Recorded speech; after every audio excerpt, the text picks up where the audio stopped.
Giselle, are you having your monthly period? Bakit kanina pa weird ang mga kinikilos mo? Mama, pasensya ka na dun sa nangyari sa party. Siguro may nakain lang ako kaya sumama yung pakiramdam ko. Huwag mo akong gawing tanga, Giselle. Pare-pareho lang tayo ng kinain. Ang sabihin mo, sumama ang timpla mo nung makita mo si Perlitang nananawagan sa telebisyon. Tayong dalawa lang naman ang nandito. Baka gusto mo sabihin sa akin kung bakit. May kinalaman ka ba dun sa babaeng hinahanap ni Perlita?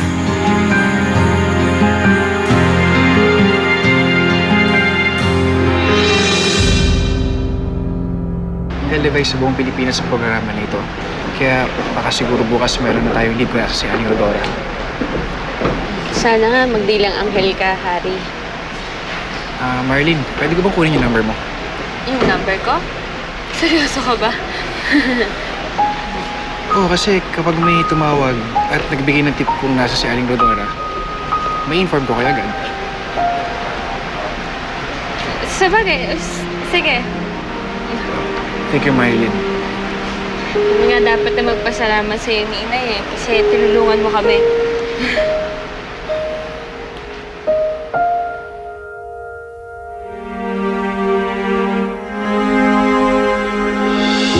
Bakit parang umurong ang dila mo?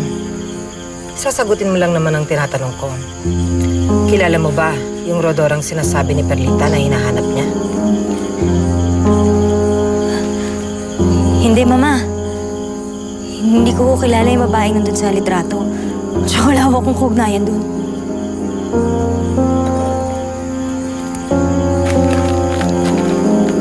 Talaga?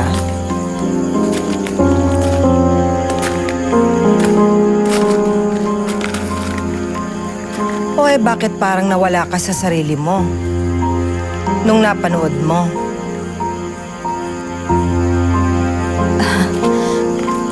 Mama naman. Talagang mawawala ako sa sarili ko. Nakita ko ba naman sa TV si Perlita eh.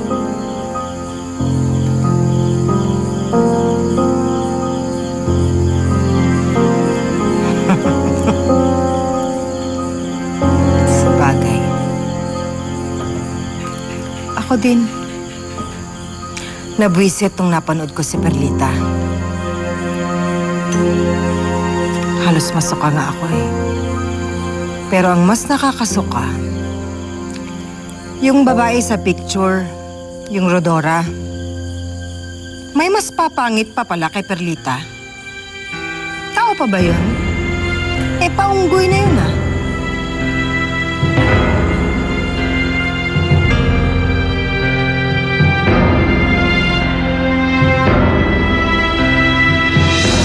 Salamat, Harry, sa pagsama sa amin. Walang anuman, Aling Perlita. Actually, magandang story kapag nahanap natin yung kaibigan nyo. Pwede ko siyang i-pitch sa news desk at parang natulungan niyo na rin ako. Bait-bait mo talaga, Harry. Buti na lang talaga nakita ka namin kanina.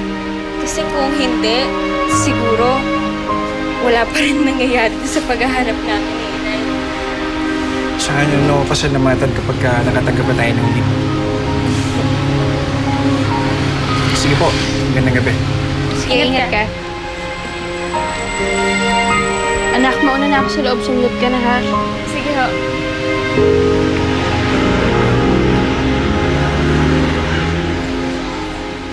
Marilyn!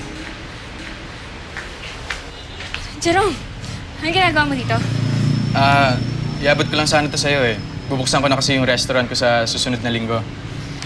Tutuwa ako makakapunta kay ni Aling Perlita. Pasensya ka na, Jerome, ha? Pero hindi ko may papangako kung makakapunta kami ni Inay. Kasi kung hindi ko may tatanong, medyo busy kami ngayon eh. Marami kami inaasikaso. Teka, Marilyn, sa isang linggo pa naman yun eh. Sigurado naman ako, by that time, siguro wala na kayo masyadong ginagawa ng nanay mo. Sige na, asahan ko yung pagpunta nyo. Siya nga pala, Marilyn.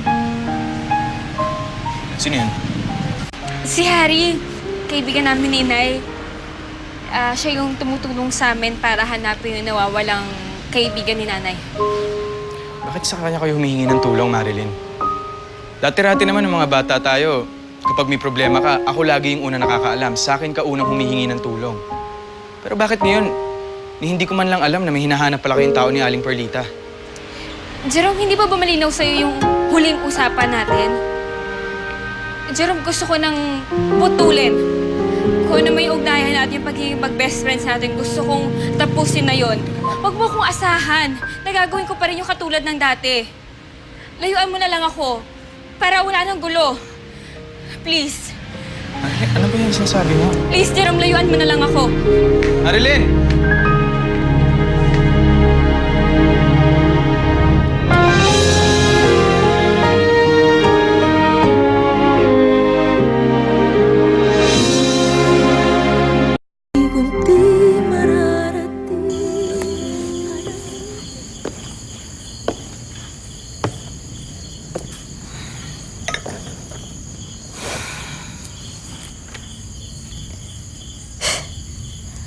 Bakit ganyan ang tingin mo sa akin?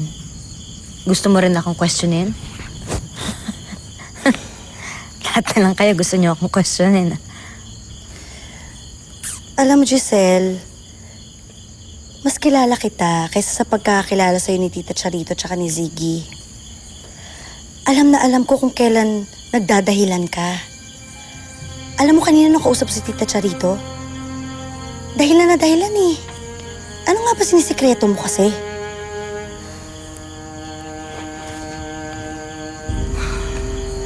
Isa lang ang sekreto ko, Aida. At alam na alam mo kung ano yun. Kaya kung ano man ang nasa isip mo, tanggalin mo yan. Dahil hindi yan totoo.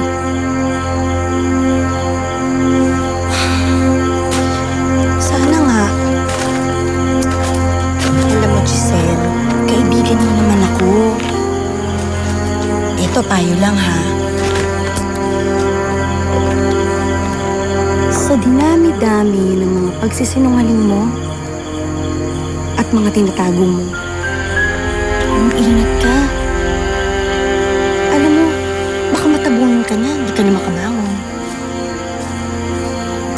Hindi ka naman tutulungan ng mga taong sinira mong tiwala eh.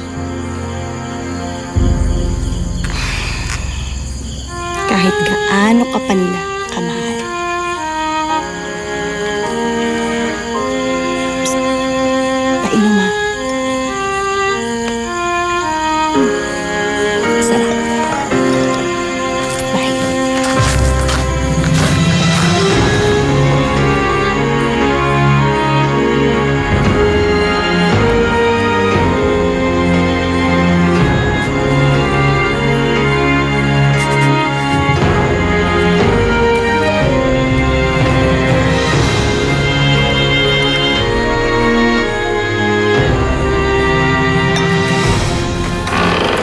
Darlene! Hanggang kailan ka ba magkukulong dito sa kwarto mo? Let's go out and have some fun. Celebrate na lang natin yung pagiging single mo. Allison, I won't be single for long. Kasi I'm sure nag-iisip na si Jerome ng paraan para magkabalikan kami. Oh, really? It doesn't look that way. What are you trying to say? Balita ko, busy-busy daw siya dun sa tinatayo niyang restaurant. Yun ba yung atat na makipagbalikan sa'yo? You know, the way I see it, he's trying to move on with his life. Parang Perlita at Marilyn na yun. Kinalimutan ka na rin ni Jerome. Hindi. Hindi niya pwede gawin sa akin yun. Too late, dear. Dahil kinagawa na niya. Kung ayaw niya sa akin, pues, ayoko na rin sa kanya. Kakalimutan ko na ever ko siyang minahal.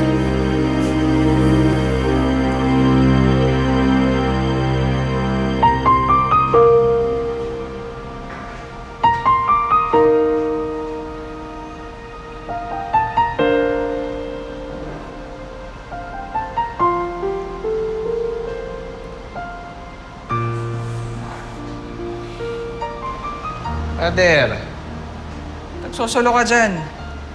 Uy, Malalim ata ang iniisip mo. Gusto ilabas mo yan. Mamaya, takihin ka sa puso. kahit ganun, Nay. Parang wala na akong ginawang tama. Hanggang ngayon, galit pa rin sa akin si Darlene. At habang tumatagal, mas lumalabo yung chance na magkabalikan kaming dalawa.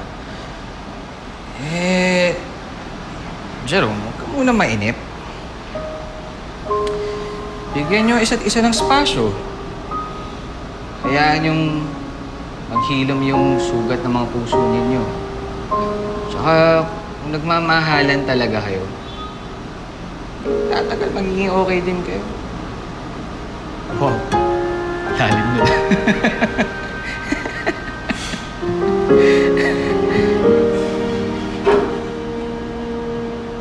Ikaw ba talaga hindi ka imik, ha? Jerome, tapatin mo nga ako, ha? Si Darlene lang ba talaga dahilan kung bakit ka nagkakaganyan, ha? O meron pa iba? Si Marilyn, no? Oo, Nay. Miss ko eh. Gusto ko ibalik yung dati namin pagkakaibigan. Dati-rate, kapag may problema kami ni Darlene, andyan si Marilyn para kausapin ako. Si Marilyn ang nagpapagaan ng loob ko. Wala. Wala na sa akin parehas. Mag-isa na lang ako. Tama mo. Nandito naman ako, eh. Tsagang-tsaga na nga ako nakikinig sa'yo, oh. Hindi ka... Ay. Chong, okay? Huwag kang mag-alala. Kakaayos din kayo ni Darlene. Tsaka ni Marilyn. Okay? Sana.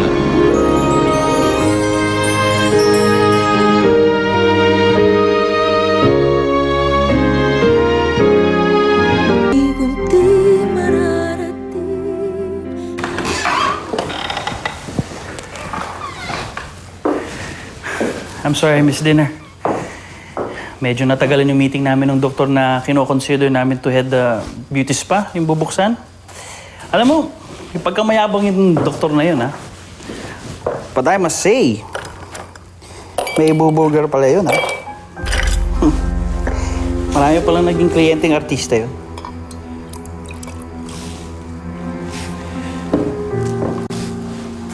Giselle?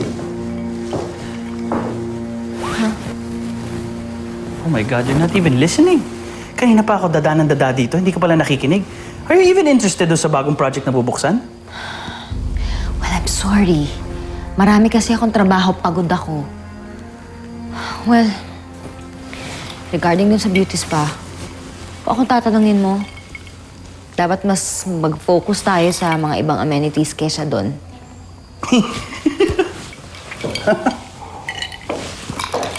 Alam mo naman, hindi natin pwedeng kontrahin si Mama. Pet project niya yan, ano? It's the fulfillment of her mission to rid the world of ugly people. Well, actually, ugly people na may pambayad. Ewan ko sa'yo. Eh, ikaw, ano ba tingin mo dyan sa pet project ng mama mo? Honestly, hindi ako naniniwala sa mga retoke at mga facelifts na yan. They're all fake beauty. Kilala mo naman ako, di ba? Ayoko ng peke. Kaya nga maswerte ako na ikaw ang napangasawa ko eh. Natural ang ganda mo. Hindi tulad ng iba dyan. Utang na lupa nila sa doktor ang itsura nila.